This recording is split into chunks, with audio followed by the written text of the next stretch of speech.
জামাতের নীতি আদর্শ সৎ সততা, নিষ্ঠাবান, ন্যায়ের দল, সততার দল। এই জন্যই আমি জামাত ইসলামে অংশগ্রহণ করেছি। উপস্থিত সাংবাদিক বন্ধুগণকে অসংখ্য ধন্যবাদ। উনি যে প্রশ্ন করলেন যে মহাসচিব ফখরুল ইসলাম অভিযোগ করেছেন জামাতের কর্মীরা ভাষায় ভাষায় গিয়ে বিকাশ দিচ্ছে, বিএনপি যদি এই কথা বলে সেটা মিথ্যা।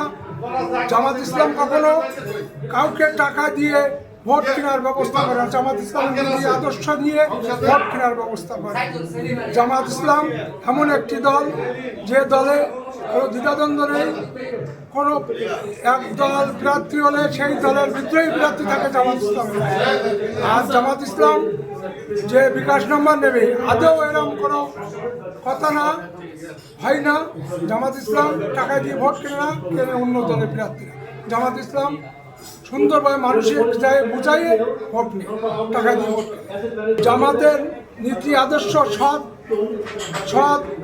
সততা, নিষ্ঠাবান, ন্যায়ের দল, সততার দল।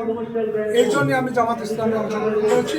2003 সালে অধ্যাপক মিয়া গোলাম পরের হাত ধরে সেই ধরে জামাত ইসলাম করি। খুলনায় 1 আসন দাকব বৈঠকের থেকে আমার জামাতের মনোনীত প্রার্থী আমাকে করেছে। আমি মাঠে কাজ করছি।